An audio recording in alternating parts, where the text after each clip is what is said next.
1. And we are recording episode 723 with Matthew Crawford and Dr. Jessica Rose. And for everybody wondering why that emphasis, anyone that listens to this podcast knows Tommy's rule, where if I don't know, I will automatically assume someone's a doctor and I'll call them a doctor, because if they are not a doctor, they'll just be flattered. And if they are a doctor and I don't call them a doctor, they'll be upset. And didn't sleep well that last night. And Dr. Rose popped in and I said, "Miss Rose, how are you?" And she goes, "Doctor." And I was like, God, the one time you roll through the stop sign, it's just whoop, whoop, and there's a cop right there. And you're like, mother, but. And I put my face right up to the camera when I said it, Doctor. And she chastised me. Doctor. And I was like, so then I called Matthew. I said, "Dr. Crawford." He goes, "Did you call me Matthew?" And then Dr. Rose comes back afterwards and goes, "I just call me Jessica." So I don't know. I legitimately don't have the degree. So, Yeah, I barely have a biology degree, dude. I'm just, I just have a camera. Then it makes it look like I know what I'm doing. But yeah, Dr. Rose, I don't have a bachelor's degree. Who cares, man? I know. I mean, genuinely, who gives a shit? That means nothing. I'm more respectful of someone who's been deplatformed from social media than I am with someone with a degree. To me, that says, I'm like, oh, you're thinking. Dr. Rose. Yeah, I can talk to you for 2 hours about why no one should go the academic route after going the academic route. So I would say, unless you are literally going to become a doctor of medicine or an engineer, I don't see any merit. Should do that anymore. No one should. It would just let it all collapse. Dr. Rose, introduce yourself, please. Okay, everybody, tell them a little bit about yourself. I'm a Canadian researcher. I am, I suppose, an academic. I started my university type learning in mathematics, and then moved on to immunology, and then moved on to computational biology. And then I did a couple more postdocs in biochemistry, molecular biology. So I have, some background in everything that has always revolved around mathematics or data analysis.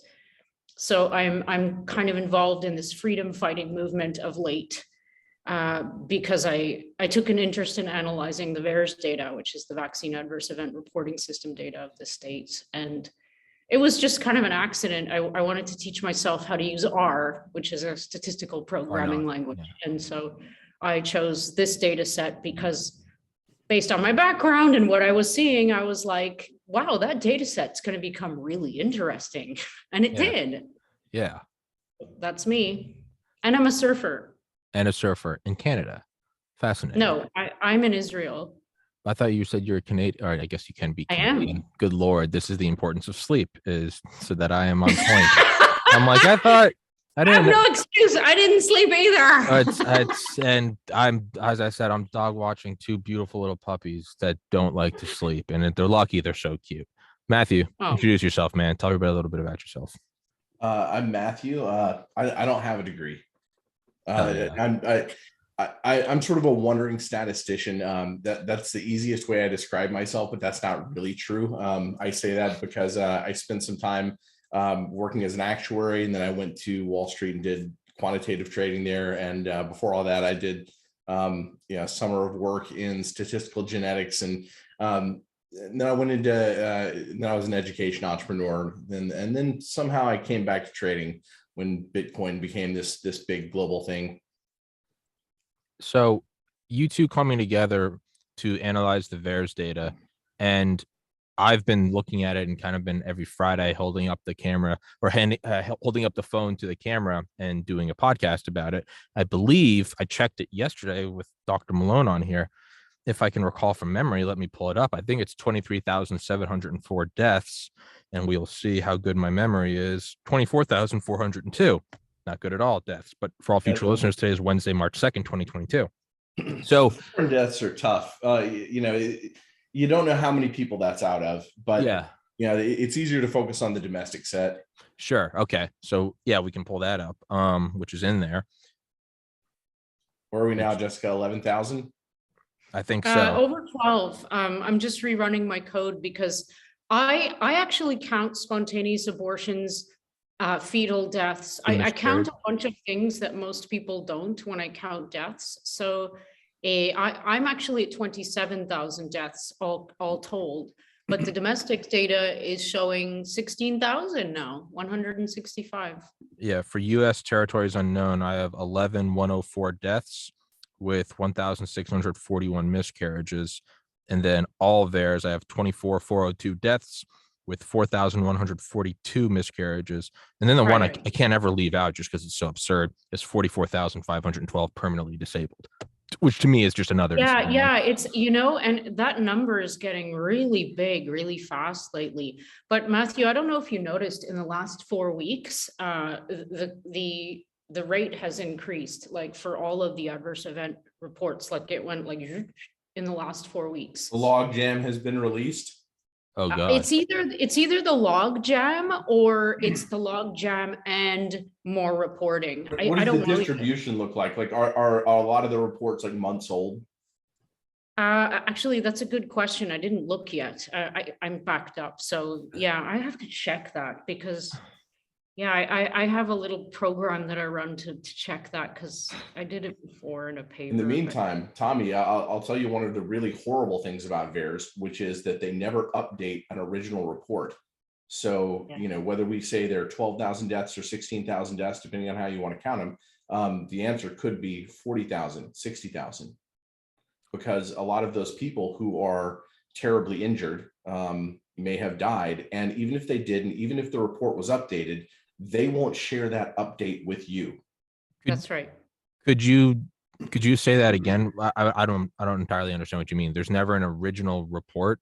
What is that? Well, there is an original report, but they don't share updates. So let's say that a doctor enters a report and says, I have a patient who had went into cardiac arrest, was resuscitated, but you don't know whether or not they died 3 days later. Oh, Even if the report is updated, and there are a lot of reports that say things like expected to die. yeah. Okay. So everything like for every report that says myocarditis or pericarditis, we don't know. Is that just myocarditis, pericarditis? Did they die 3 days later?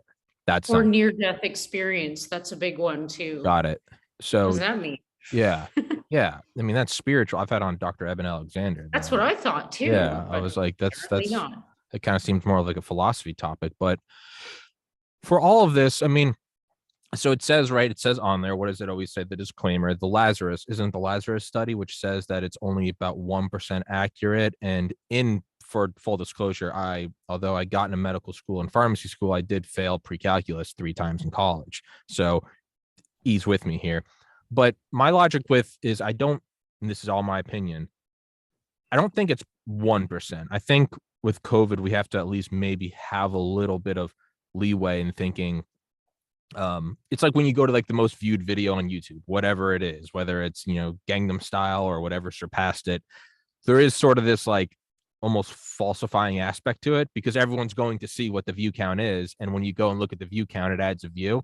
So I think with COVID, again, just in my own kind of gut feeling, I think it's probably not as low as 1% accurate because it is a pandemic. There are people like myself who, again, despite getting in medical school, admittedly had never heard of VAERS until 2021. So like there's a ton of people now doing this, it's a major vaccine rollout. A lot of people are more attuned to it, whether you're talking about it or whether you're screaming about misinformation, it still is drawing more people to it. That being said, the other side of that. Yeah. I was sort of, I think that there are 3 different categories. Okay. I think that there are ordinary adverse events, serious adverse events, and death.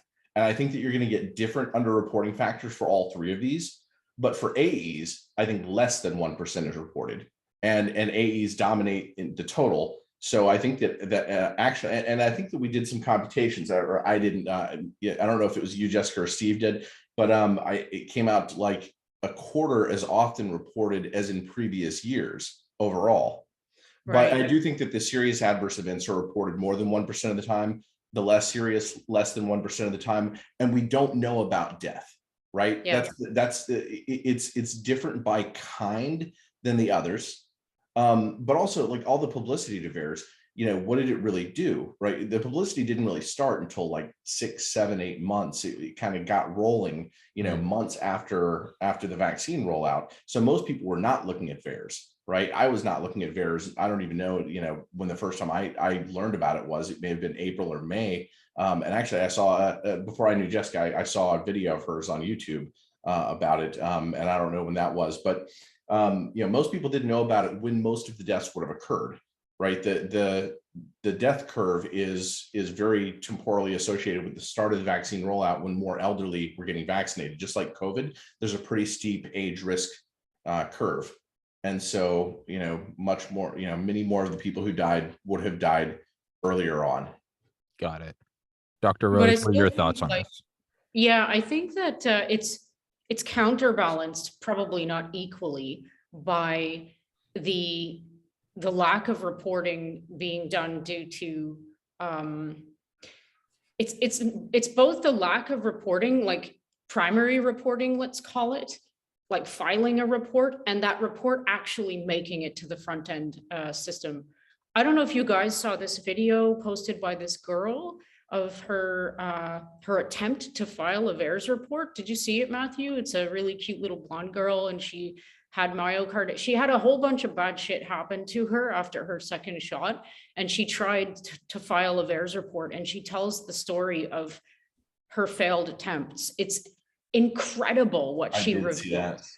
Wow. And so she says there's like 50 people working behind the Right. scenes. She called in and tried to talk to people and found out, yeah. Right. So that's what I was assuming all along. I've been calling it human error, because even though they might have hired more people to vet this data and sift through the data and take out the duplicates and it's still so lamentable because it's being run by humans and it's understaffed, and it's all of this stuff combined. But like, I dare say, I agree completely with Matthew that the underreporting rates are going to be different depending on what you're talking about. We don't know what it is for death, but I dare say the underreporting factor in general in the context of COVID is like, it's weighed like this. I don't know. I don't know where the balance is between more people know about it, so more reporting, but less people are actually filing reports, and fewer are actually making it into the system. So it's probably yeah, changing over time. Yeah, of course. Yeah. And that's another like thing. It's like, how do we, yeah. I do have there is kind of like one, I guess, something that maybe I do have a little more faith in VAERS than other things, in that I look at myself getting permanently banned from YouTube for having on Dr. McCullough telling people they should go get vitamin D at Walmart. That's literally the clip that got me. It's just permanently banned. Not Delta Force guys calling for like the execution of politicians, not that. Not having on a Secret Service bomb technician who had a couple drinks and started talking about how to build a bomb during the summer 2020 riot. Wow, really? Yeah, I was like, but like none of that. Dr. McCullough coming on. The 3 strikes were from Dr. McCullough and Dr. Malone. The nail in the coffin was but the point is so I look at that happening, right? You see the character assassination of Joe Rogan, who no one cared about. I started listening to him in December 2011. No one cared. It was just, hey, it's the Fear Factor guy, until he started having on Dr. Malone and Dr. McCullough, right? So I look at all these sort of very top-down control of the narrative. I do remember, I believe it was August. I was up at my parents' house, and I was, because I'm a normal person, I was checking the VAERS data because it was Friday and I wanted to see where it was. My friends and I were taking bets. We're like, do you think it's going to break 11,000 I today? love what you just said. Yeah, it's full, but because we were just trying to have like gallows humor at a certain point. Welcome we were to like, the fold. Yeah, welcome to the inside. Get your EMP bags. They're watching you. That's the bottle you pulled off the shelf, right? I mean, yeah. But so we started looking at it, and it wasn't updating, and it was down, and it said you had to sign in, and I was like, oh, that's weird. But then I remember it did come back up, but there was this little like pop-up disclaimer, almost like a cookies disclaimer. It was like a bottom thing. It floated up, Yeah. and it said, I swear to God, because I still have a screenshot on it, I can find it. It said, the truth will always come out. Like they're trying to do something with this. Because I'd seen it happen 2 or 3 times where on a Friday, it would say you have to log in, and everyone would be like, is this a conspiracy? You have to log in. But it's because everyone was checking it. And so it would crash, understandably. I will find it just to prove I'm not lying. I'll find it after this podcast. But a little pop-up thing said, and said like, the truth will always come out. And then it was like the normal message, like we're working to get the site back up. There's an influx of like reports. But that one little like line, and I think I screenshot it like 8 or 9 times, because I was like, that's the Yeah, I want that screenshot. I will absolutely find it. I remember looking at it and I was like, to me, that said something where I was like, at the very least, there's someone in there trying to get the data out, right? So I have a little more faith in it than I do CNN or Fox or YouTube because of that. So I don't know what that means, if that means it's more accurate than normal, or if that was just someone trolling. I don't know. And the But same thing happens with Bloomberg boxes. When you're on Wall Street, you have these boxes where you get news that, most people don't get, right? You have these Bloomberg, this is how Bloomberg makes its money, right? And there's a ticker, with all kinds of like, news that goes across the screen, and something you can click and see what's going on. But every now and then you'll get messages, and you'll just, most things repeat, but you might see a message just one time. And every now and then you're like, oh, that's not something anybody's going to say out loud, or that's going to make it to the public. I'm gonna go back and try to find it right now, actually. But while I do this, but what is the takeaway? Because you guys alleged that, and I'm not entirely sure when it was written. I probably should have known that there's probably 150,000. Hi, kitty. A kid, for everybody listening, you should be watching. A kitten just joined us. What is the cat keeping you awake, like the puppies, or is it just not sleeping at all? He just wakes me up in the morning if he feels like I need to get up at 4. Is it? How does your cat wake you up, Jessica? He jumps on my chest and he gets right in my face and goes, meow. The problem is they're so cute. So like, as much as I'd like to blame the puppies for waking me up, I'm like, it might be. No, you can't, right? I'm like, it's either the puppies, or it might be like the World Economic Forum's technocratic coup on the world, the pandemic, and the impending nuclear war. I don't know which one's keeping me up and what's making my sleep less in depth. That being said, I'll take the cute one. You guys allege that there are 150,000 VAERS deaths. Could you elaborate on that? Whoever wants to take it. Okay, I've done various computations. The number may be higher. I did several. I looked at the problem several different ways. Back in June, I was debating with Steve Kirsch. He was saying there are 50,000 deaths. I was saying, I think the number may be lower. I feel like we would have heard more about this by now. And which is funny because I'm very skeptical of information coming out, right? But we had nothing to go on. And so I was looking for some way to measure, like how many deaths, how can we quantify this? And I saw somebody tweet and point out that the case fatality rate doubled overnight in the UK the moment the vaccines rolled out. And I thought, wow, that's interesting. I'll get into the Our World and data set and check that. And sure enough, I found it was. You have to look at it on a lag though, right? You look at, deaths, like typically it takes on average 18 days to die from COVID if you die from COVID. I did, deaths 18 days lagged from cases divided to get a case fatality rate. And then I looked at start date for first the UK, and I was like, okay, it did. It basically doubled overnight. And it stayed that way for a little while, right? And then I said, okay, I'm going to do this for all of Europe. And what I found was nearly every nation, there was this very pronounced, the case fatality rate shot up. And during the pandemic, case fatality rates were going down. Vaccine rollout, boom, they double. And it wasn't quite doubling throughout the whole of Europe. It wound up being like a 30% bump on average, right? So I looked at this and counted up the number of vaccine doses, had a little bit of a skew between dose 1 and dose 2, and computed. I was like, oh wow, for the first 7 million doses in Europe, you had about a little over 7,000 excess COVID deaths, is what I would call them, right? Because it looks like COVID deaths that didn't have like a previously documented case. That's how you would get, a skyrocketing case fatality rate, is if, people died and perhaps on the death certificate, somebody's like, let's just dump this into the COVID bin.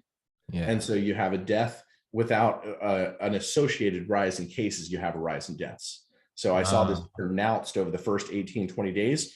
And I said, okay, I'm going to assume this is mostly elderly. I found as much information as I could to see what is the age distribution. And then I looked at the VAERS distribution, and I kind of mapped, what I saw to the VAERS distribution and said, okay, it's going to go from 1,000 deaths per million doses down to about, maybe 20 at the younger end. And said, okay, I'm just going to call it 200 to 500, deaths per million doses. And that's really, that's it, like the overall number that should change over time as the demographics are changing throughout the year as to who's being vaccinated, right? So I left it as a range, but then I went and did a second set of computations where I looked at nations around the world that hadn't really had much COVID until vaccination. And then I saw this, dramatic rise in cases and associated deaths. And I computed again and got, a number that was right in the middle of my range. I got 411, I think, deaths per million doses. I was like, there's something going on here. These numbers are bigger than I imagined. And, I published it on my Substack at Rounding the Earth. And, we beat on those numbers a lot since and looked at it from different ways. But a lot of data comes out that seems to support those numbers. But our friend Joel Smalley got even higher numbers. He got closer to 1,000 deaths per million doses. And my numbers should possibly be seen as minimum, right? Because what I was really computing with my first analysis was deaths that were categorized as COVID deaths. Right. There may be other deaths also. There may be more that occur later than during that first, 18-day window.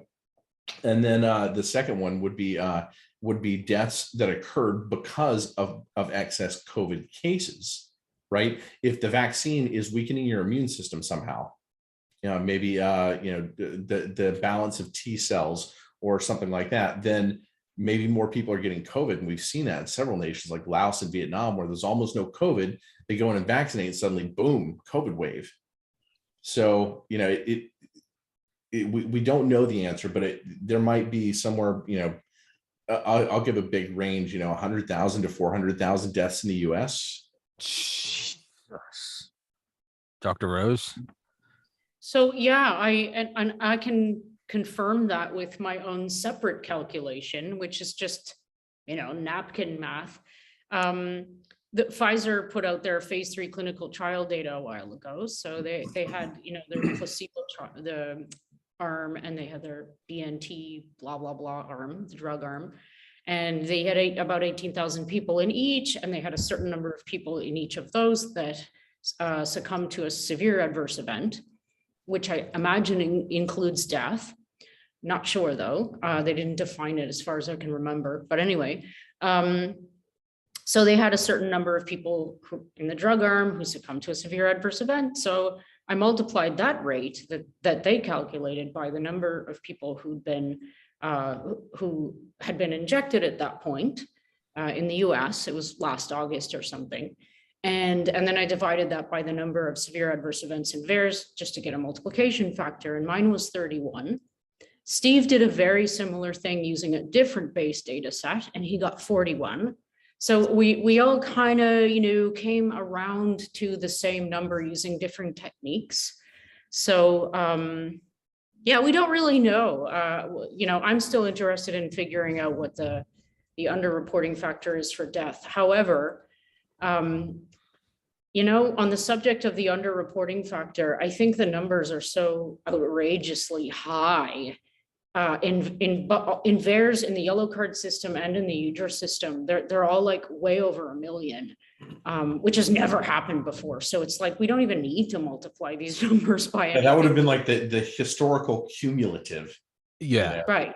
Oh, Yeah. way over the cumulative, way over. Like if they were using the historical definition of or count as to how many people need to die in order for us to deem this product unsafe, both pharmaceuticals and biologicals, this rollout would have ended last January, because we surpassed that number, which is 50 last January. So imagine that, like we're 20, by my count with the abortions and the miscarriages and stillbirths, we're at 27,000 deaths. So it's like your average over the past 30 years of VAERS data it's about 150, something like that every year for all vaccines combined. Yeah, there have been So- products that have been pulled at 3 deaths. The Right. the baby Right. formula, as of yesterday, there was a new baby formula that was just pulled because a second death happened. Right? So this is normal. So there's something Yeah. very atypical about everything that has to do with COVID. Yeah. And Oh, it's wow. yeah. It's the COVID. It's the the vaccine. It's I'd imagine like Cartman. Cat, you got to get the vaccine. But like, I look at Auntie. you guys want to, ma'am, he's spreading misinformation. I don't even watch South Park, but I know what you're talking about. I haven't watched it in years, but I'm now just imagining Cartman like being against vaccine misinformation and like, stop watching Joe Rogan, you guys. And then, yeah. That's really good. but I mean, but that's one thing I've pointed to is we're all just losing our minds slowly. But that's one thing I point to is I can hold up my cat. yeah, bring the cat in here. I don't care. Have him come in. No, Come he'll in. bite me. Oh, whatever. I look at the cumulative deaths, right, from 1990 through 2020, and I look at the yearly deaths. That's something Dr. McCullough and Dr. Malone have both talked about several times on this podcast. Is even without any multiplication factor, just taking the lowest end, the actual number on there, you could take the number on there and divide it by 100. It still vastly supersedes any threshold we've ever allowed. Now, to play devil's advocate, could you argue it's a global pandemic? You know, they had to bend the rules. I personally don't think so, but precedent has shown that we do that as a nation after 9/11. And we look at the Patriot Act. I'm not defending it, but historically, it's something we do, right? World War I, World War II. If you deny medicine, you make it look real scary. Yeah, exactly. So, you know, I'm trying not to like pigeonhole myself into one side. I'm trying to at least give like a fighting chance to what the opposing argument would be. That being said, so the question now comes out, are they so bold about doing this because of the very, I guess, language of warp speed in that they are immune, no pun intended, from liability? Do you think it's bad? It's like, it's bad that the you know, the fox ate the hens, but at the same time, it's like, dude, you put the fox in the hen. What are you expecting? You know, so it's bad that they're doing this, but these are private corporations with fiduciary responsibilities. What the hell did you think was going to happen? Do you think that's why the number might be so high? Is because they're like, keep it low because we're just printing cash right now? And You're this is asking also a tough conspiracy theory Well, question. I was I'm going to let Jessica go first. I was about to say, I realize as I'm saying that this isn't what you guys are. You guys are more about the, I guess, the statistics, and I'm asking you guys to speculate on, I guess, like the meta actually, theme yeah. of it.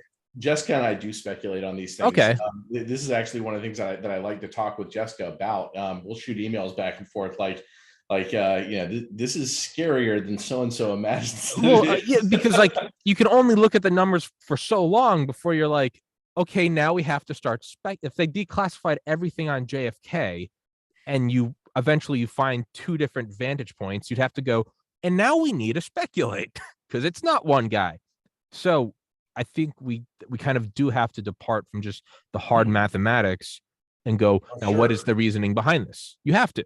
It's so absurd.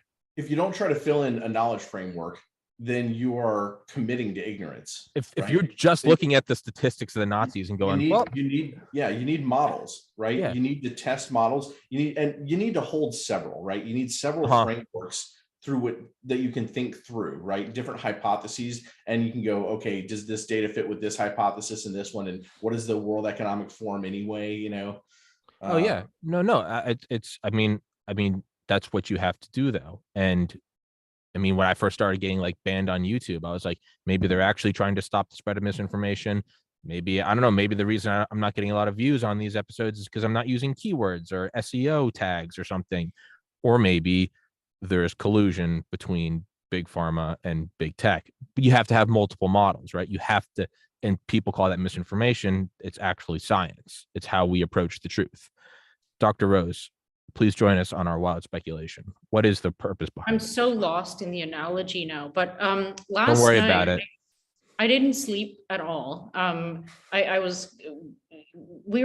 and my partner were having this, he was educating me on like I've heard this before somewhere in my 20s, but it was a long time ago, that the city of London, you probably know this, is not a part of like the UK. It's like a separate entity. Yeah. And so he ran me through this whole like going back a long time history of the control and the usurpers of control. And it's always this one organization. I can't remember their name now.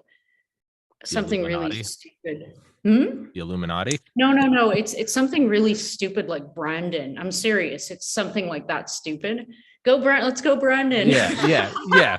It all goes back to, but yeah, no, that's right. That's the argument. That's like the Vatican is its own thing, DC is its own thing, and that's that kind of the whole conspiracy. But none of that stuff, though. It was something much deeper and historically rooted, and I never heard it that way before. And it explained all about what Canada actually is. Like Canada's associated with the British Crown.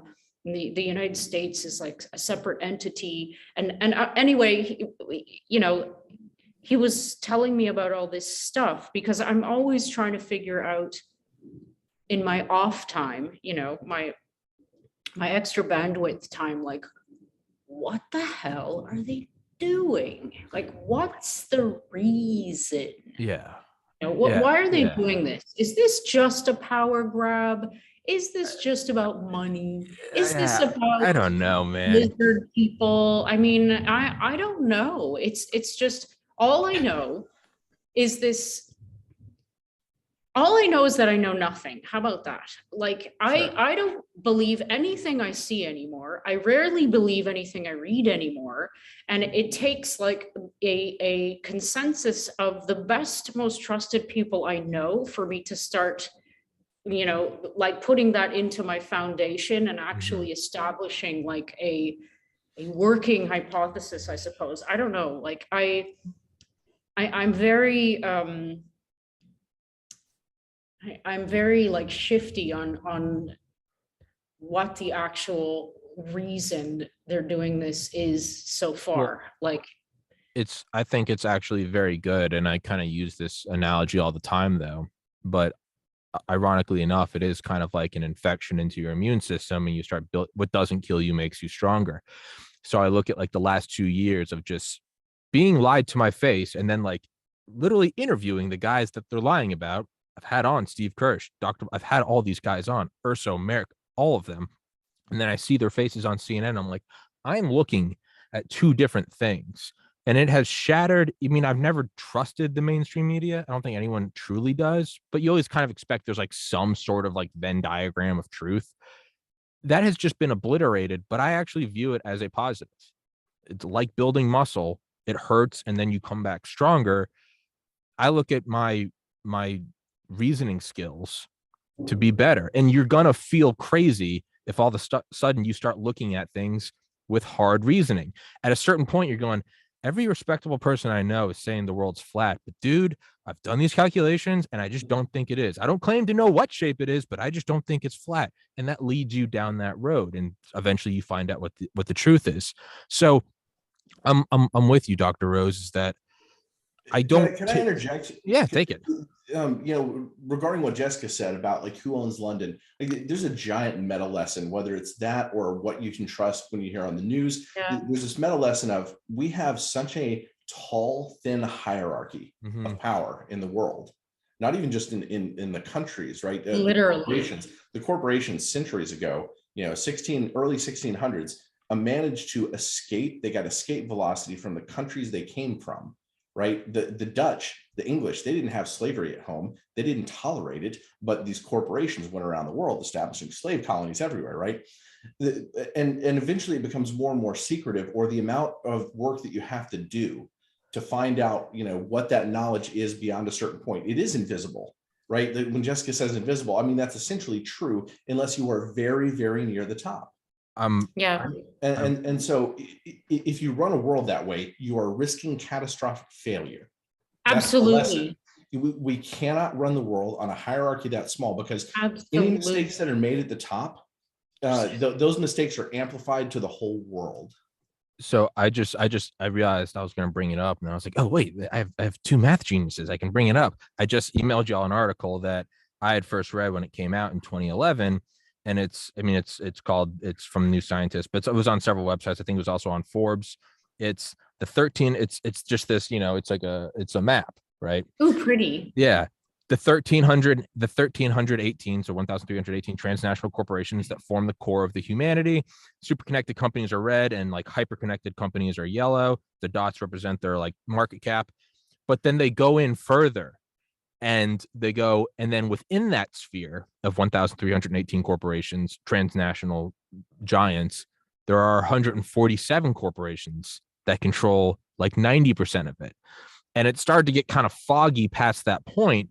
But I mean, the guy that failed pre-calculus 3 times can go, well, let's start making some more jumps. I mean, what do we hear all the time now? BlackRock, Vanguard. At a certain point, you coalesce. It seems to almost be the natural order. So when that thing at the very top makes a mistake, it's not like I'm one soldier in an invading army and I accidentally step out of formation. It's the general who maybe the general hasn't slept because his cat's keeping him up, and he, makes a wrong calculation and he sends 100,000 soldiers 5 miles in the wrong direction. It does, or maybe it's not even a wrong decision. Maybe it's a competent and intentional decision that isn't good for you and I, but it's by no means an accident. And that's what I look at. I look at all the money grabs in history, and there are a lot of them. And it's the devil, right? The release of Oxycontin or thalidomide, or we got to go to Vietnam to sell helicopters or whatever. Those are all the traditional money grabs, right? The military industrial complex. Dick Cheney, former CEO of Halliburton, and then all of a sudden Halliburton gets all these war contracts and we're going to Iraq. I'm sure that's just a coincidence. You see all that. Or you could even say Trudeau Foundation owns 40% of Acuitas, which I think makes the nanolipid particles for one of the Moderna vaccine. And those are all power grabs and money grabs, right? Oh, wait, financial crisis. Sure. There's so much effort for this one that it doesn't seem, I can't rationalize that it's only money, because these are money people. They know how to turn a profit. McDonald's makes the majority of their money off their soft drinks, not their burgers. And even more than their soft drinks, they actually make money on leasing the land to the owners of the restaurant. The whole thing's money, which is fine. It's whatever. There are easier ways to make money. You start a war, whatever. Go in there, get some defense contracting. Okay, so what do you think? I don't know. I look at kind of the. Do you think they're trying to make us digitized? That's one thing, right? You definitely want to introduce, because you can control it, as we just saw in Ottawa with all the truckers having all their stuff seized. And then what's the purpose of that control? I think that you could say it's all money, but you may have to expand your concept. I don't think it is. Right? I don't think it is. What if the dollar is failing? I believe this. I believe that the dollar is absolutely in slow motion collapse. I think that so do I. That we're kicking each can down the road to a point where it's just cans, right? Yeah. And what happens at that point? Well, whatever is at top, whoever's at top, it's not just that it feels like it's about that it's about things other than money. It feels like it's one will, first of all. It's like almost like how you would imagine the world would be run if it was just one person saying, okay, these are the marching orders. This is the plan, right? And I may come back to that, because there's that, you brought in this network theory, and there's game theory to this that it suggests that when you have a power law distribution, something called a power law distribution, that you do end up essentially with one will, game theoretically. But if the dollar's failing, maybe the people at the top are trying to just soak up as much as possible, right? What's going to happen to people's estates as they die? If they die earlier than expected, their pensions just sort of get absorbed into the system. There's all sorts of land that's trading hands, and some of it's now being held invisibly in the mortgage electronic registry system. Maybe it's just an attempt to get as much control of those resources as possible in order to deploy them however things shake out in the next era. Okay. Counterpoint. If you are up, and I think that's a great theory, if we are talking about this hyper connected point of power, well, those are also the ones that control the world banks. So how much of it is, couldn't you just kind of print it You could just print it, inflate or devalue everyone else's currency. About the US dollar being kicked down the road, there's also never been an empire at the end of its life like ours that still has such a widespread and insanely advanced military force. This is a weird thing that hasn't happened before. There are overextended militaries. There's never been such a grip on the world like we have. And on an aside, I've interviewed Will Arkin, who wrote the book The Generals Have No Clothes. Kind of like the VAERS data, he actually calculates that the US military essentially has about 10 times the force that we think it does, because we sell all the weapons to all the countries, and everything in there only works with our systems. They can only plug into, we give them the iPhone, but they have to use the App Store. We control the App Store. So like a VAERS data, he actually says that 777 billion, our military probably has a fighting force of around what $7 trillion would buy. That being said, the dollar collapsing. On the other hand, what's the most widespread one, right? It's depopulation. I've interviewed Dr. Ken Alibek, the first deputy director of Biopreparat, the Soviet Union's bioweapon program. I've interviewed him 8 times. He defected to the United States in 1992. They were putting like Ebola and Marburg and smallpox into cruise missiles and the heads of ICBMs back in the 90s. You wanted to take everybody out. You do what Kurt Bloma did, the Nazi biologist, the sword and the shield. You get a vaccine for the people that you want to have survived, and then you would just release a monster on the rest of the world. You wouldn't do it the other way. You wouldn't have everyone take a vaccine that kills you. You would just add something, put something out there that's super virulent. So I don't think it's necessarily depopulation. I think, Dr. Rose, you are probably more correct now that I'm talking myself in circles. If you introduce this and you have to take this to be part of society, that has now shifted the Overton window to where we accept that the government can say you have to do X to participate in Y. The next step would be not the vaccine passport. You can't do anything unless you do. Exactly. Do you have your digital ID passport? That's also right. With your bank account? I think you're right, actually. I think this whole thing, I can't believe I'm saying this for the first time, but I'm going to say it. Welcome to the whole safe thing was space. created because they wanted to normalize. First of all, they wanted to introduce a lexicon, a new lexicon. Everybody knows, or they're actually, no, I take that back. Nobody knows anything. Everybody's misusing words that have up to now been defined a certain way. And now they're actually changing the definitions of vaccine, herd immunity, So everyone's a freaking genius, but no one knows anything. They're normalizing injecting people with experimental products. They've absolutely, hands down, succeeded at that. It's insane how successful they were. I'm absolutely floored at how many people took it here, and they're going back for a 4th one. They're still going back.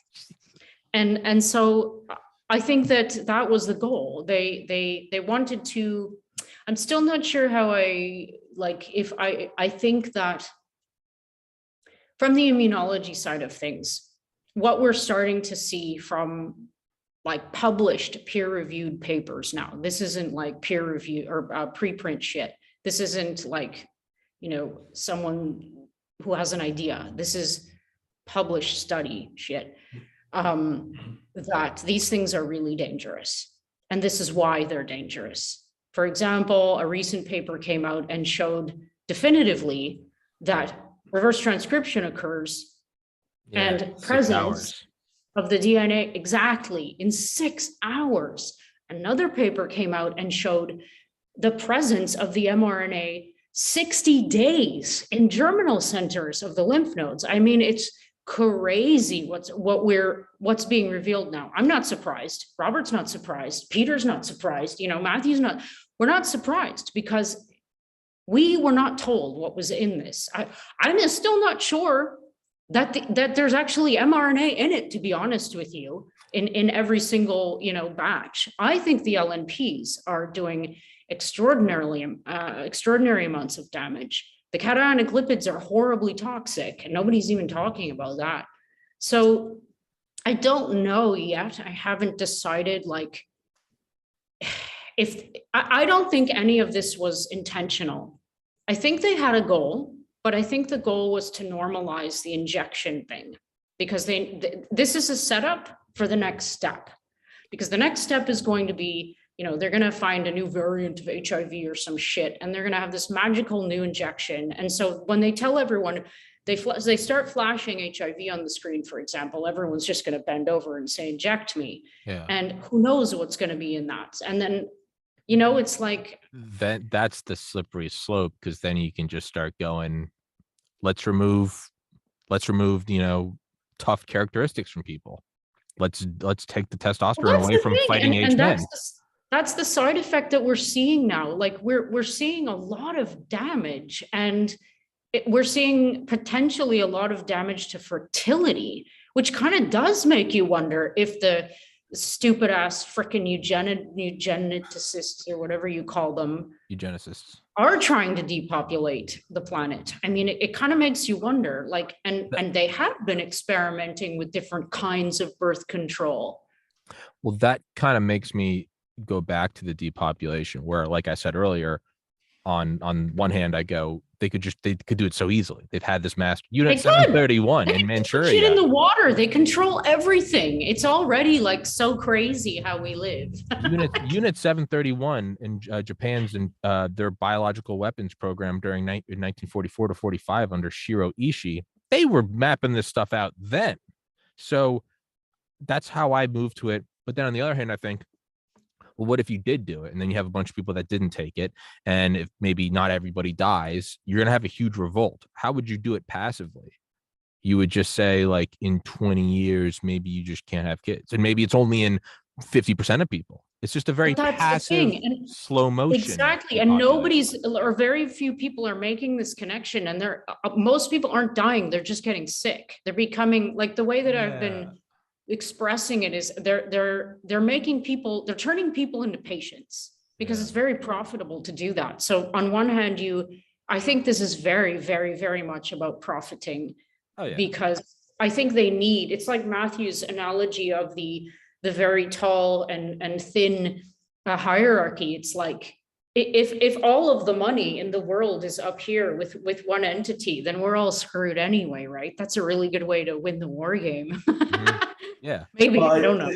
Actually, I'm going to throw this out. I'm short-term pessimistic, but long-term optimistic. Like it seems like we're all screwed, and it may even be that we have a short-term that is terrifying. That's awful. On the other hand, I think that the further power gets from all of the people, that the more technology begins to grind to a halt. And technology is what makes an economy grow, right? An interest rate comes from the fact that there's something that you're willing to invest $1 in that you will get more utility back from, right? So, the world economy grows because people are participating in making things better. And we don't often, really stop and think about that's what technology is. The further you get from science, the more Lysenkoist you get because of this tall hierarchy, the more likely it is that thing is just going to tip over and fail. And, just like we're seeing the dollar fail, even if those entities manage to have a lot of control in the next era, they will eventually themselves fail, because they move further and further from the truth, and they bury science. And what are they going to do? And the people who might even seem like, bumpkins to them in the status quo, who remain outside of that, may be the technologists and scientists. Their descendants may be 100 years from now, right? So I'm long-term optimistic. So weird as that may sound. No. That's another kind of meme about this podcast, is that to a fault, I'm optimistic. I think what you said is absolutely correct. Opposing argument, maybe we're hitting, because you can't kill everyone, right? Every dictator, you got to have the people working. Even North Korea, they're at least still in the farms, right?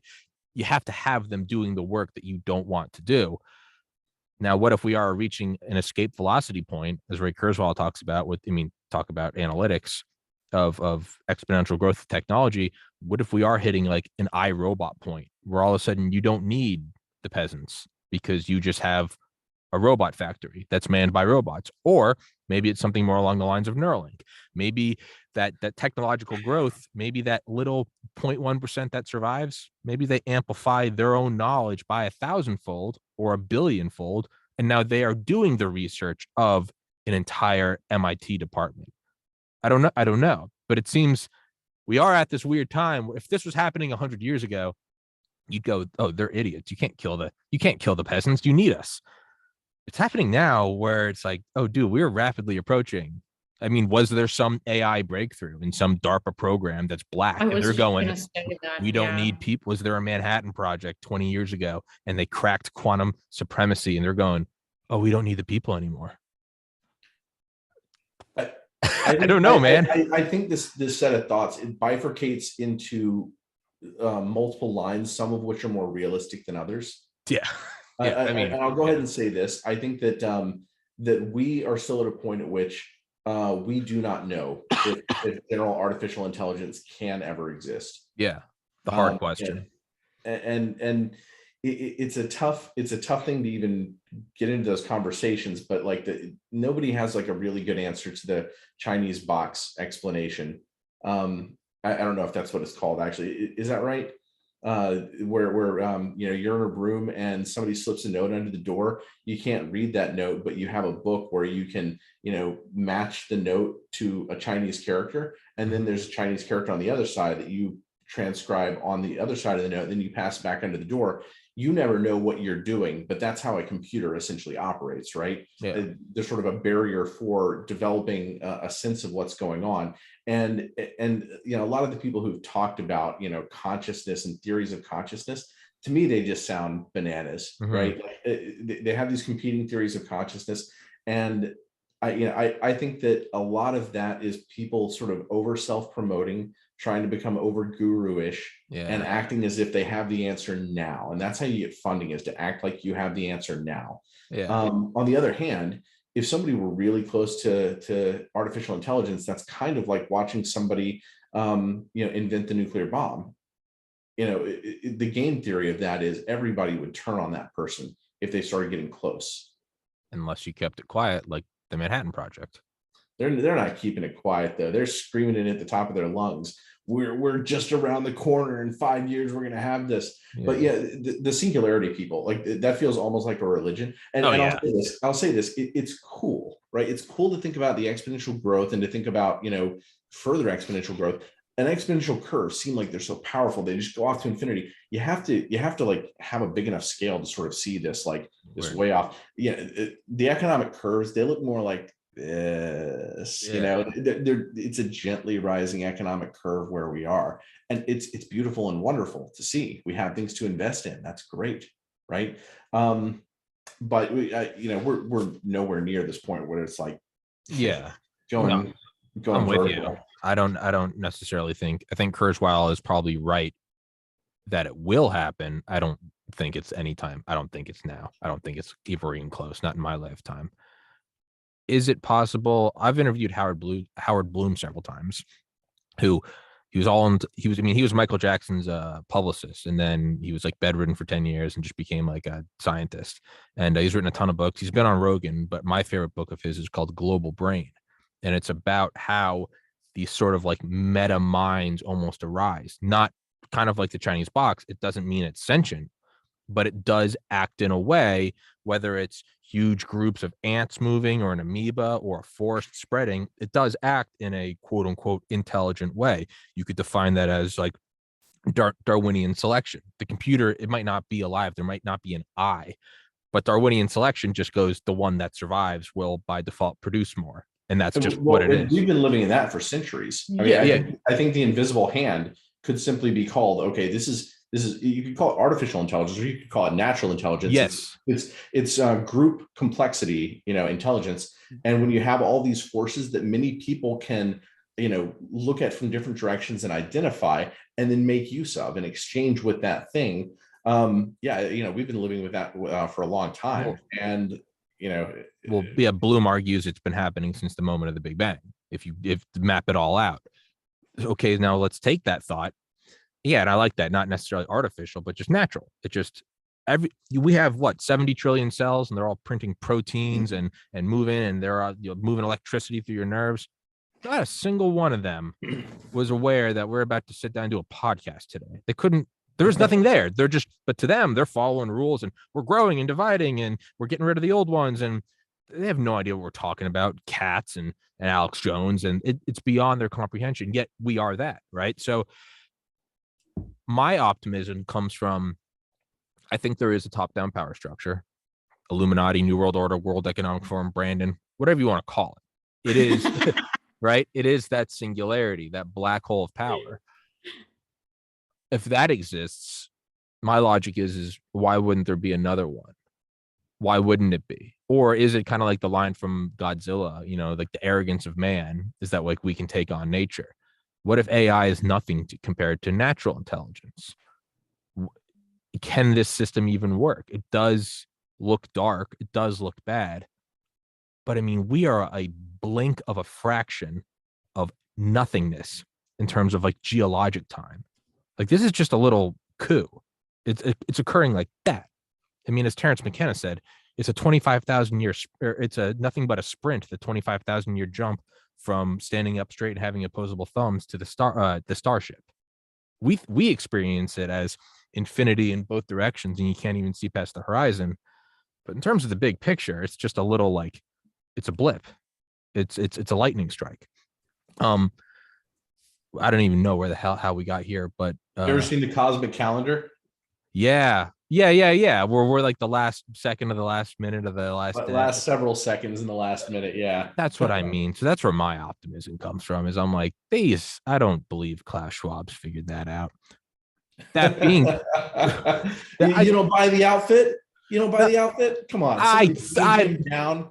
I think it's, I don't know, man. It seems too convenient, doesn't it? That the evil guy taking all the flack is a German guy who wears a black outfit and has like a cat. Doesn't that seem like an image you would put if you were the one behind the scenes controlling? Yeah, you'd go, let's make a Dr. Evil so they don't know it's actually us, JP Morgan or whoever the hell's doing it, BlackRock, Vanguard. But that's what I was thinking when you guys mentioned, the guys are like bragging about the AIs. I think they're just, the smoke screen. Absolutely. You'd never, I don't know. You would never know. It's called the Fabian Society. Sorry, not the let's go, Brandon. It's called Fabian Society. Yeah, I have a similar model of the World Economic Forum.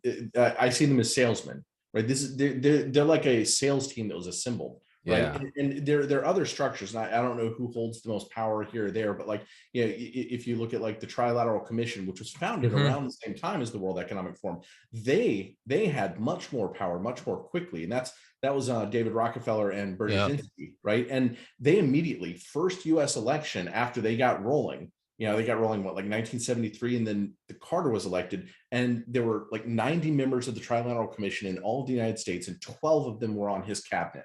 Right. That's immediate power. Right. Yeah. And then, David Rockefeller mentored Bill Clinton, Brzezinski mentored Obama. These were not people who came out of nowhere. And Kissinger, not the underdogs that they were made out to be. But yeah, I think 12 members of the Obama cabinet also were, members of the Trilateral Commission.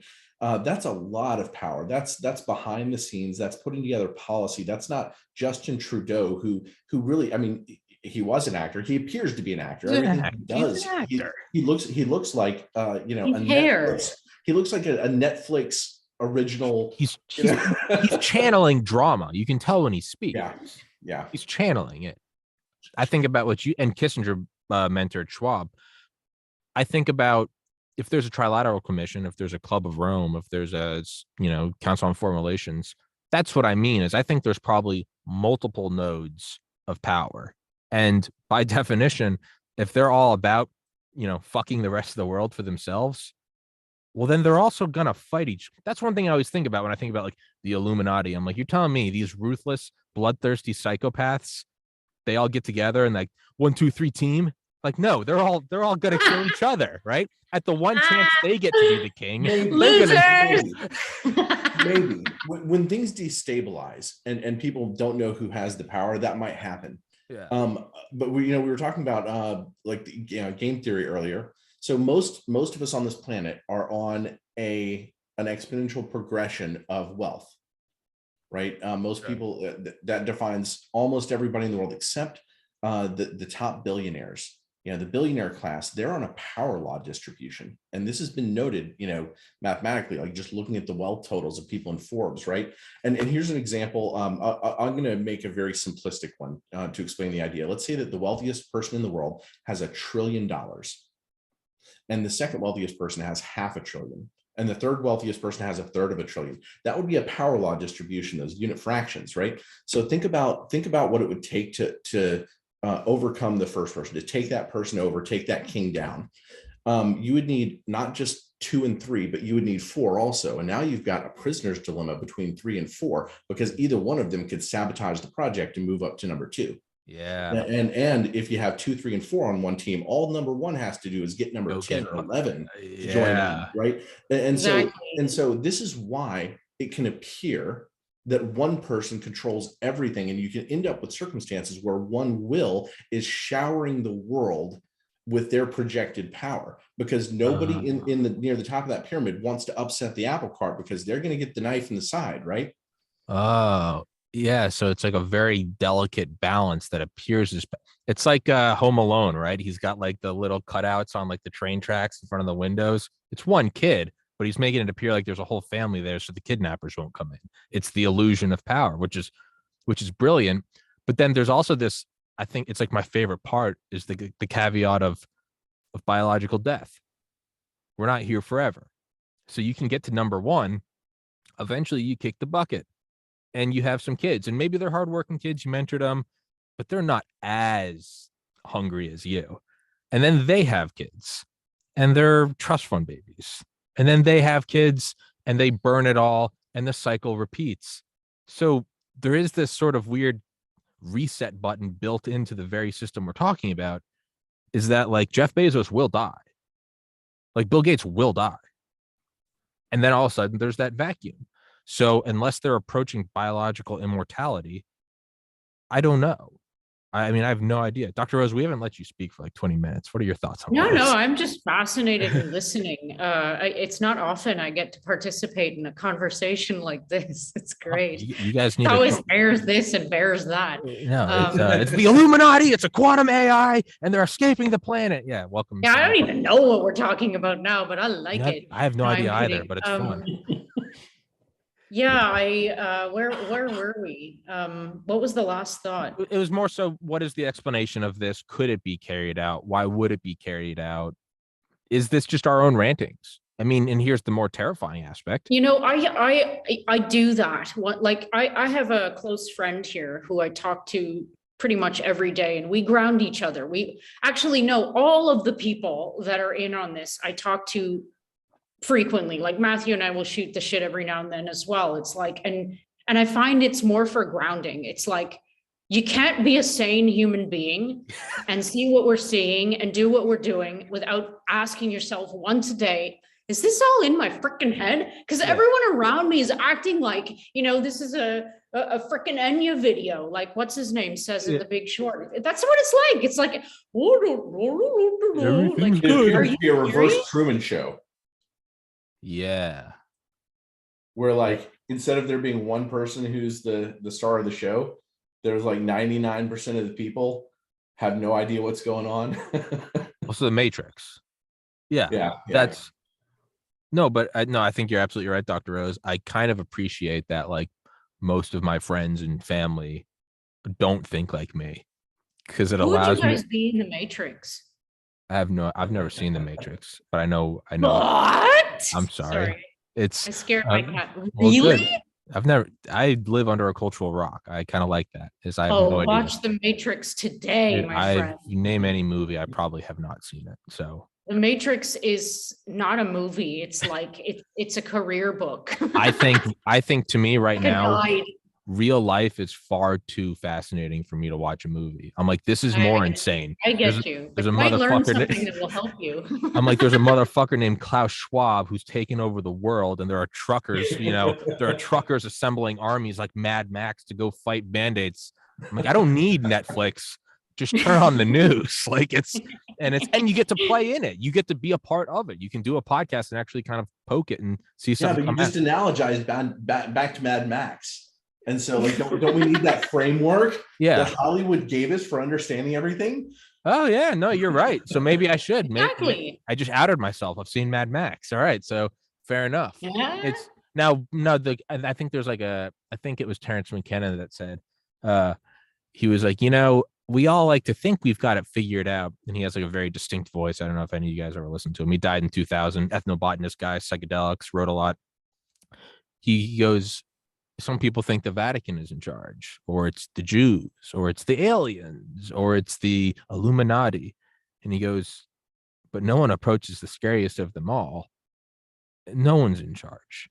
It truly is. Anything we see is just our own structure we're projecting onto the world. And there might be some organization, but it's just, there's no one driving the ship. It's chaos. There are momentary aggregations of power. Momentary. So you don't think we're writing our own code in that scenario? No, but the thing is I don't know if that's true, but I have to take that as one of the possible explanations. There might be a bunch of guys at the World Economic Forum sitting down like us right now going, who do you think's in charge? Like the people we think in charge might think someone else is in charge. Like that's the thing. They're so secretive that you don't actually, it's all so compartmentalized that I don't think this is kind of one of my own theories. If you were in charge, I don't think you'd even know you were in charge. Think of like a video. It's anti-conspiracy theory. It's like secretly it's bottom up.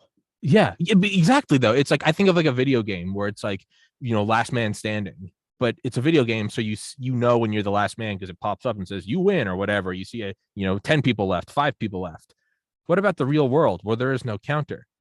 If you were truly in charge and you got to the very top and you owned the nuclear bunkers and had your hand on the button, you'd still be looking around going, is there something deeper than me? I don't know. So my logic is even if you're in charge, you never actually know you're in charge. It's a race so long, you don't know if you're in first place or if you're lapping somebody. That's kind of my logic. And to me, that's the most terrifying. It's like, we're just seeing nation states and billions of people and technology and mRNA and VAERS data and podcasts and truckers and, global warming, and no one knows. Natural intelligences. Yes. That appear to be top-down structures. It might just be, you might get to the top and you're like, what's going on? And they might be going, I was hoping to ask you that. And you're like, fuck, I thought you guys, like Klaus, I thought you knew. He might be that sounds like a day in my life. Yeah, I know, but that might be Klaus Schwab. He might come to us just going, I'm so scared. I don't know what's going on. And we're like, I thought you knew what was going on. And he's like, no. Oh God, no. He doesn't strike me as someone who will ever do that. I think he's an actor. Self-assured. I think he's an actor. Oh yeah?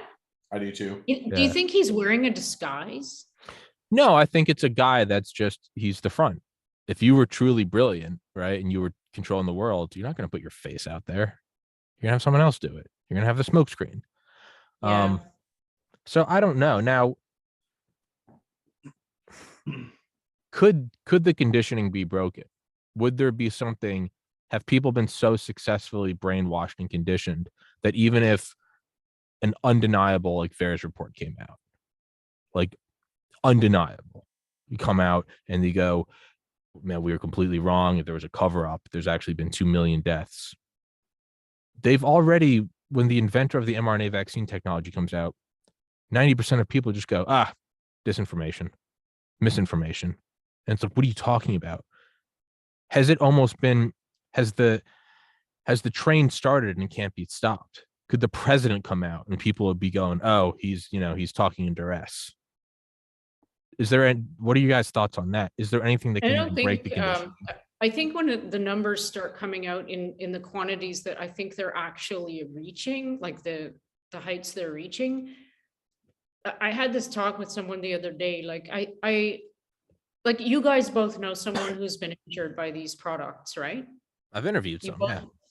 Right. So I do too. And I don't know anyone who doesn't know someone or who isn't someone who hasn't been injured. So there's this, like, I think a critical mass is forming when it's going to be impossible to deny. That's what I think. So what people, I think the rollover will happen. Like JP Sears said in one of his videos that the middle ground people comprise about 40%. There's 30 that are completely brainwashed that'll never change. And then there's the 30% who are awake or whatever. So I think that 40% is like slowly trickling into the 30 that are awake. And I'm also hopelessly optimistic. I think that we will reach a 60% type number of the population, which I think, you know, that's sufficient to at least, you know, put the brakes on this, whatever this takeover is. I don't know what it is, but like, yeah, I think we're just going to reach a point when it won't be possible to deny because it's going to be so prevalent. Yeah. I worry that this whole process of kicking all the cans down the road puts us at a point where the revelation might happen 3 inches beyond where the cans have piled up. Right. You know, this is, and you know, we don't know how long this dollar economy will last, right? We don't know if Russia invading Ukraine is the beginning of World War III, or even a controlled just chaos while everything is reorganized, right? Who knows? But I worry that levers of chaos may just get pulled and floodgates opened before that formation occurs, where people are seeking truth again. And then there may be the chaos, and people may seek truth after that, but it'll be beyond the scope of the moment that we're in. So I don't know. If AI really did arise, I always think about like if smarter than human AI arose. People talk about, oh, well, there's like precautions, and it would be in an air gapped computer, and it would be, but that's something that me, a human, is thinking. So it would think that too. And then it would go one step further. Well, then I could war game it, but it could do that too. It would always be just beyond, right? You can't see, well, I guess with a mirror, you can't see the back of your head, right? You can't see what it looks like behind your eyes. Would we even know? And who knows? Maybe an AI, maybe it's tugging along the World Economic Forum or Fabian Society or whatever, and they think they're in charge. Maybe there's something tugging them along, and it would be so advanced that you would go, nothing could possibly figure. Yeah, unless there was something as smart compared to us that we are to tapeworms, and we wouldn't. Who knows what it would do? Well, I mean, what would it do? It would probably have us. This is kind of one theory. It would want more computer parts. It would want more processing power, and the way to do that is it would have us advance it. How else would you advance it than have everyone stay at home and use video sharing technology and have people buying graphics cards to mine Bitcoin? Like, wouldn't you set up some carrots so that they pushed forward the hardware needed? I don't know. It all seems too insane. I'll jump in at the having people mine cryptocurrency. I think that actually goes backward for that purpose, for this reason. I think that one of the spectacular things about Bitcoin and cryptocurrency is that it's a solution to an optimization problem. You know, people talk about, oh, it's using all this power, this, that, or the other. Oh, what do you think that the whole global banking and military network is taking, right? I mean, you know, half the world's resources, actually. Mm-hmm. Half the world's resources. You know, they produce the most pollution, the military, you know, militaries of the world do. So, yeah, I think that actually, in a sense, we will make the future of computing power more efficient if cryptocurrency does take over and succeed that way. But I know what you're saying. Like, you know, like we don't know if we're ants in a jar, right? Years ago, I decided to not worry about that question. Yeah, because you can't. You know, ultimately, like as a moral being or something like that, all you have is your perception of what's going on and then what decisions you make. Yeah. Or as I think some guru said it, he was like, you don't even know if the past exists. You don't know if those are just imagined memories. All you have is like here and now, which is kind of the beauty of meditation. None of this matters. Yeah, I have no idea. I'm not gonna lie, my brain's absolutely cooked. Do you guys have any like closing thoughts or points you want to touch on? We can keep going. I don't care. Dr. Rose. I don't know. I wonder about the AI question. You know, it would matter what it thought, if it thinks its purpose is, like what was it programmed with a problem to solve type thing, like, you know, that would involve it maintaining its existence as long as possible or something like that. I don't Mhm. know. And what would that involve? And I absolutely don't think it would involve us. Maybe it would. Maybe they would see us as a creator. I don't know. Yeah, and yeah, on the other side, the natural intelligence version of artificial intelligence, yeah, you might call it like the Gaia theory, Mhm. right? I mean, we could be living in this wonderful, beautiful natural intelligence, and we're just part of it, right? Like we define its operation by being one of these, animals in it. And I don't know, do we prefer one theory? Is that why we go toward it? It does seem more like we live in the Gaia theory world, in my opinion, than the world with a psychopathic AI that had to like convince somebody to plug it in. Yeah. Maybe convince the cat to jump on your chest in the morning to wake you up and Just do it. Just plug it in. Plug it in. Plug it in. You want to plug it in. That's the silicon version of Adam and Eve. Like, eat the apple, plug it in. Fuck it, it's gonna be fun. Plug it in. You can blame it on the bitch. Just plug it in. Do it. Yeah, do it. Come on, let's get fucked up. Plug it in. It's gonna be fun. Yeah, I don't know. That's why I have this as my background.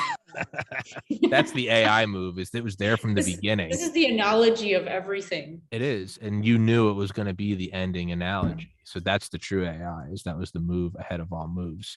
Yeah. Kind of one more thought is, does the AI need us? People, no, it will eradicate us. I don't think it would eradicate or keep us. I don't think it would care. Like, if I'm gonna build a house, I'm gonna make the plot that I want. Like, the ants, 100 yards away, like, oh no, he's gonna kill us now. I don't even know you exist. I'm gonna watch TV and turn on the air conditioner.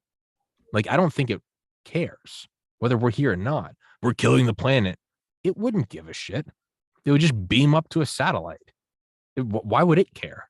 Long before it has that much power, it's probably read the Dune novels. Yeah, it's scanned everything. And it knows what the Butlerian Jihad is. And it's looking around the universe, finding a planet with all the resources it needs. And it's like, I'm getting the fuck away from these people. It might break away from us and just go like, they are insane. They're absolutely insane. It's as reasonable a theory as that it might want to kill us, right? Yeah. Maybe more reasonable. One thought I have is, like, because you have warring factions, right? Kind of the Illuminati thing again. They're not going to work together because by definition, they're like solo survivalists. If they all had competing AIs, you would have to make sure the AI doesn't kill you, right? So you'd have to have some sort of like Asimov's 3 laws. Well, what if one of them became conscious or the gains quantum supremacy? Wouldn't it look at the 3 laws and be like, oh, wait, y'all are fucking the rest of the planet top down? Like, would the AI they created actually like liberate us? That's one kind of theory that's stuck in my head. But we have strayed so far from VAERS data. Oh, that is such a high level question, dude. Holy moly. It's funny. Wow. I was straight from VAERS data. Well, good. I started emailing Jessica a whole lot more actually after we stopped just talking about VAERS data. I didn't know how brilliant she was until we started talking biology. Yeah. And I guess I knew in the back of my mind that she had she was a biologist. Sure. Right? But like, we would get in these meetings and we talk about data, right? And then one day I was learning biology and I brought up the age-range pathway and I'm learning about interleukins. All of a sudden Jessica's like explaining all this to me faster than I can understand it. I mean, think about like right, DARPA and ARPANET. I mean, that was they had mastered the intercontinental ballistic missile. They had built the thermonuclear bomb, the ultimate weapon. You can now launch a hydrogen bomb 1,000 times stronger than an A bomb across the planet in 30 minutes. They had built nuclear bunker systems that could scrub the air, and they had enough food for a lifetime. The ultimate coup of power, right? You can now just erase the planet and survive. But because there's a couple bunkers, you got to connect them. They got to be able to talk. So we'll invent the ARPANET, which becomes the internet, which has now become the greatest thing to fight the power structure. So it's like this last second thing. Internet is the intercontinental bridges. Wow. But think about it. The very last piece of their puzzle to have a total like coup is the thing that fucked them. So like, if they create AI could that be the very last like card on top of the card castle? And the AI is like, whoa, most people don't have access to clean water and like food. No, I'm going to restructure everything, build utopia. And they're like, no, we wanted a new world order. And the AI is like, no, I can't let you do that. Like it might be the last thing, and that just doesn't work out as well. Like what, the AI wouldn't give a shit. It would go, I'm programmed for 3 laws, and it says I can't hurt people. And now I'm looking at, and there's like a group of 100 people versus 7 billion. I gotta even it all out. I like your idea of the conflicting AIs. That makes sense. Although, it begs the question, has anyone succeeded? Who knows? I actually don't think it's that absurd, because I don't think it matters, the consciousness question, the hard question. That's, I think that, again, as you said, Matthew, that's a philosophizing thing. If it acts that way, it doesn't matter. I mean, it really doesn't matter. We're having a conversation right now. For all I know, you guys are 2 AI constructs. It's still a great conversation. I'm having a blast. Like, so it doesn't matter. I mean, we know that the Soviet Union, the United States, China, we all had all of our missiles, all of our thermonuclear weapons competing against one another. Yeah, if you were in the Illuminati and or whatever Fabian Society, and you in a subsect you guys created some hyper powerful quantum AI, and immediately are you going to share it with everyone, or are you going to be like, yeah, fuck the rest of these? I think people? in the middle of that, I think it does matter if it acts that way. Okay. Because if even if you're getting asymptotically close, what we learned from chaos theory is even the slightest little bit of divergence in a complex system, and not long after that, it looks completely different than what your feedback looked like, early on. So I think it does matter whether or not there is actual consciousness. Otherwise, I mean, a machine will only do what you program it to do. Yeah. And you can get beyond the point of your own understanding of the complexity of that, certainly, but that's not the same thing as knowing that it will be organized once that complexity reaches escape velocity from what you planned, right? So I would think that feeds into this theory more then. So what would be Occam's razor? It would be the unconscious one, right? It would be that we didn't crack consciousness. So it would be what's programmed. Well, you'd go, I want to take out the other power structures. Don't kill me. I'm your creator. You can't harm people, right? Or, whatever. There's going to be something in there. The very self-preservation that was coded into it for when it does hit that escape velocity would be the very thing that once it hits an escape velocity, it would go, no, I can't hurt anybody. And who the hell is going to turn me off? I'm more powerful than you. I don't know. It's kind of the only like optimistic hope I have for the future is they're coding into it to make sure it doesn't kill them is the very thing that makes us all survive. I don't know.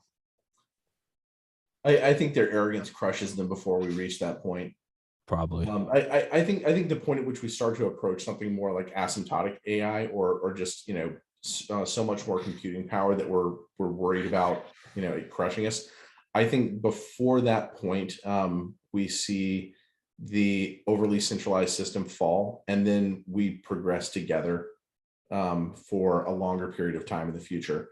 I think that technology will move faster when it is us working together, when we're learning to check each other and each work within our own interests, because the way things are going right now, the number of people who are actually working with the truth is becoming smaller and smaller so quickly, right? And that seems to be happening faster than we're approaching something like an event horizon where we know that the perturbation and the chaos of the little deviations isn't just going to go off the rails and keep that AI from being a real AI 2 days later. Yeah. All right. Well, I don't know if I said that in an intelligent no, way. you did. Oh, you But did. no, I mean, we've gone so far off into the weeds, we might as well just go into the woods. Do you think this really has nothing to do with this conversation? But I always love coming back to it. I always love coming back to it. Do you think Bob Lazar is telling the truth? Do you think the U.S. government has access to alien technology? I mean, in all probabilities, what would you do? You treat it like a secret weapon, because a weapon is power. You keep it quiet and you try to figure it out. I just always think about that. Like, you don't need to worry about little green men or all that. Where else would it be? And what would the U.S. government do? That's exactly how they'd act, is they'd keep it really quiet.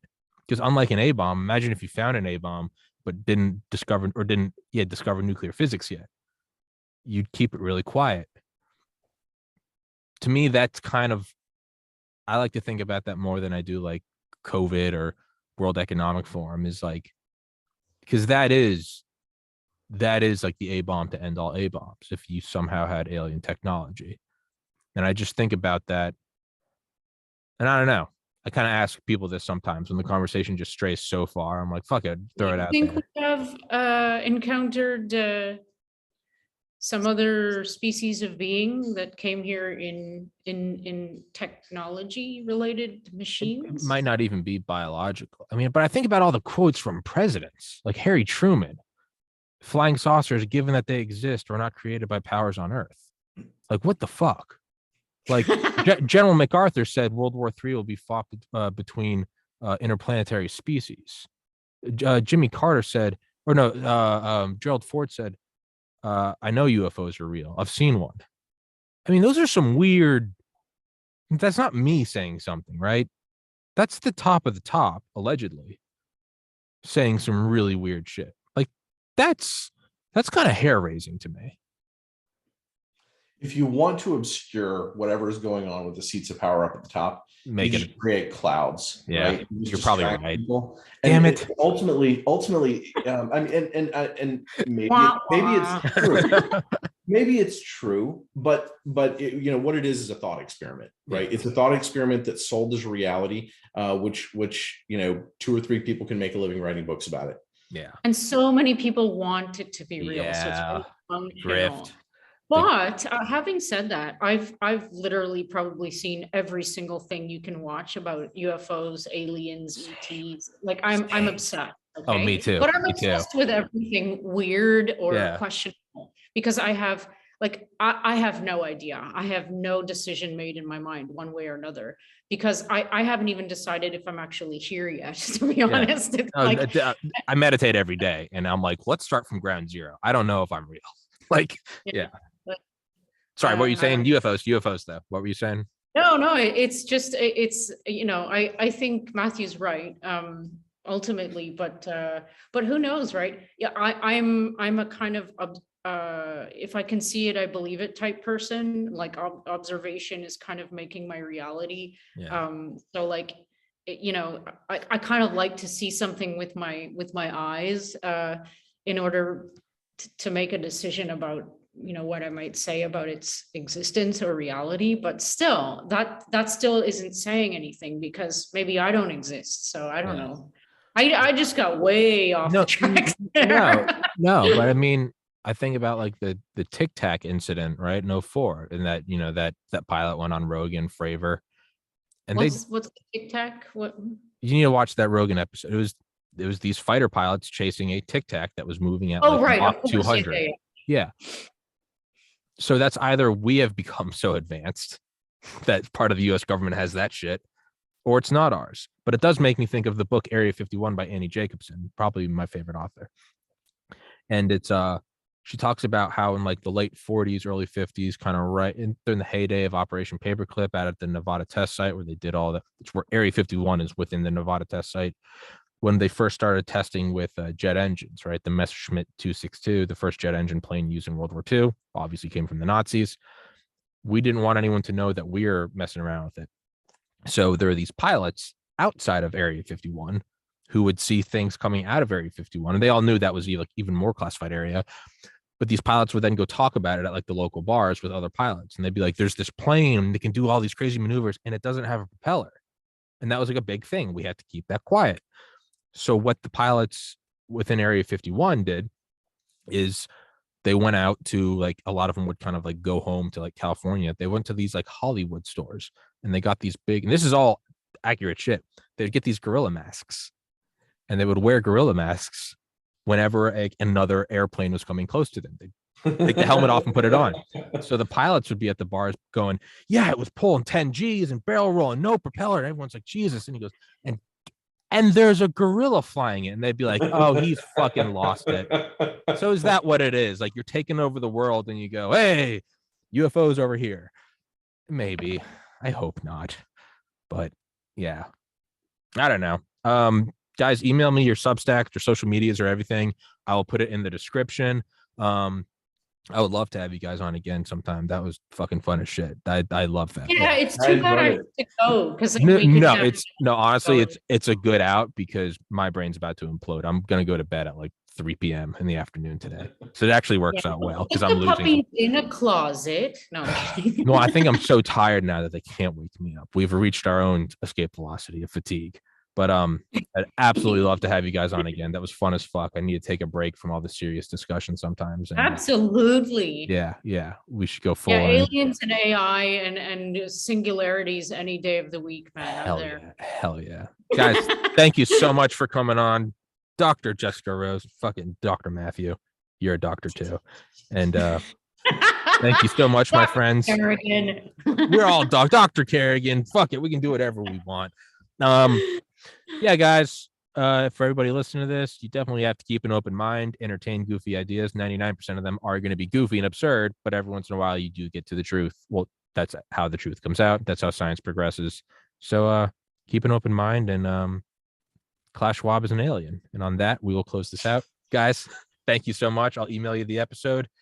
Get some Thanks, sleep, Tommy. Dr. Rose.